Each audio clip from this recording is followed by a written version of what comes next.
विकी यार, देख तो ज़रा, कड़क माल लगती है ईमान से। नौमी की आंखों में हफ्सना की दुराई। विक्की ने उसकी निगाहों का ताक़ुब किया।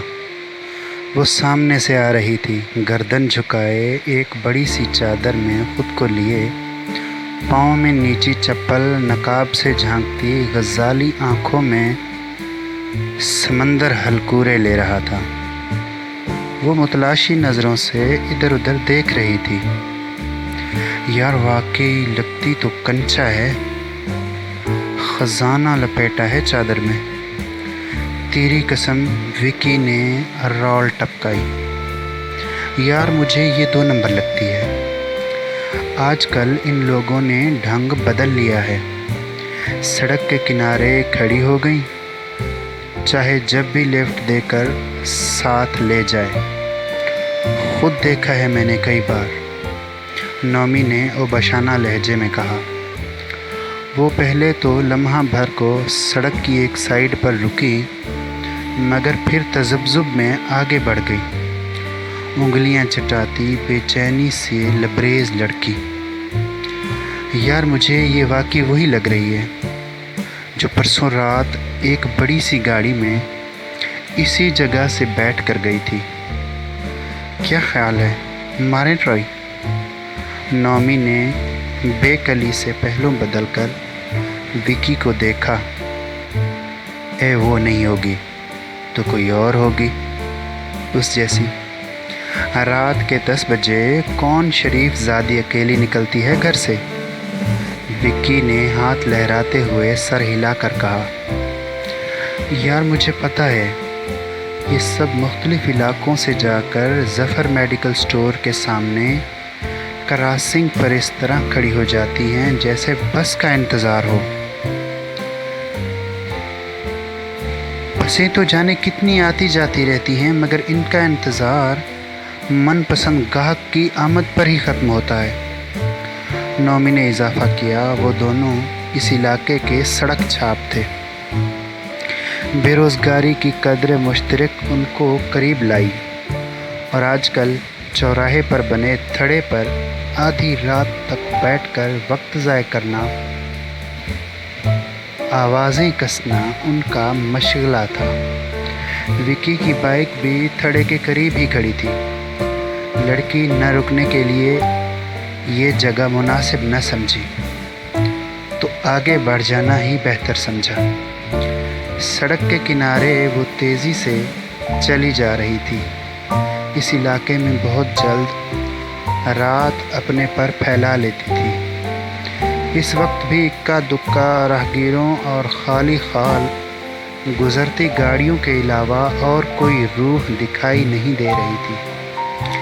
विकी और नौमी टहलने के अंदाज में लड़की की तरफ चल दिए। लड़की किसी रिक्शा वाले से बात कर रही थी। अरे निकल गई बुलबुल। विकी पलट कर बाइक की तरफ लिपका। फजलदीन मुतलाशी नज़रों से देखता धीमे अंदाज में रिक्शा चला रहा था। कोई सवारी मिल जाए तो फेरा खाली न जाए, फजलदीन ने खुद कलामी की। अचानक फजलदीन ने एक लड़की को फुटपाथ पर जाते देखा तो उसकी उम्मीद का दिया भड़क उठा। उसने चादर में लिपटी लड़की के पास जाकर रिक्शा आहिस्ता किया और फिर लड़की के रुकने पर रिक्शा रोक दिया। आ जाएं बेबी जी, कहाँ जाना है आपको? लड़की के कदम धीमे पड़े। वो तज़ब्ज़ुब का शिकार नज़र आई। अचानक लड़की ने पीछे देखा। उसकी आंखों में खौफ की परछाइयाँ लहराती नज़र आईं, और उसने फैसले पर पहुँचते हुए रिक्शे में कदम रख दिया। कहीं भी चलो, लड़की ने सरासमेगी भरे लहजे में कहा। फजलदीन ने रिक्शा आगे बढ़ा दिया। उसके जहन में दोस्तों की बातें और सुने सुनाए वाक़यात घूम रहे थे। कहीं भी ले जाने की ऑफ़र करने वाली लड़कियों को रिक्शा बिरादरी अच्छा नहीं समझती थी, और यही कुछ इस वक्त फजलदीन के दिमाग में चल रहा था। भला किसी ख़ानदानी और शरीफ ज़ादी को क्या ज़रूरत है इस वक्त दहलीज़ पार करने की। लगता है आज मौजें हो गईं। फजलदीन की रगों में खून की गर्दिश तेज़ हो गई। लड़की बार बार पीछे मुड़कर रक्षा का ताक़ुब करती बाइक को देख रही थी। प्लीज़ यहीं रोक दें, लड़की ने अचानक कहा। ज़फ़र मेडिकल स्टोर के सामने रक्षा रुका। सेल्समैन ज़रा संभल कर सीधा हुआ। आजकल मंदा चल रहा था। कुछ तो स्टोर ही मौका की जगह पर न था। कुछ स्टोर के सामने की क्रॉसिंग धंधा करने वाली लड़कियों की आमाजगाह बनी रहती थी। सारे मोल तोल यहीं होते थे, जिसकी वजह से इलाका मकीन इस तरफ आने से झिझकते थे। सितम बालाए सितम, अमन अमान की सूरत हाल ने हर कारोबार को मुतासिर किया हुआ था। 3 वाक़यात बैक वक्त हुए। एक लड़की रिक्शे से उतरकर तीर की तरह स्टोर की तरफ लपकी। एक बाइक ने इमरजेंसी ब्रेक स्टोर के सामने लगाई और रिक्शा वाला अपने किराए की फिक्र में लड़की के पीछे लपका। बड़ी शरीफ ज़ादी बनती है। किराया तो आज किसी भी अंदाज में इसे देना ही पड़ेगा। सारी जिन्स कबूल हैं आज। फजलदीन ने स्टोर की तरफ बढ़ते ज़बान होंठों पर फेरी। विकी और नौमी भी मुनासिब मौका के इंतज़ार में रक्षा के पीछे पीछे थे।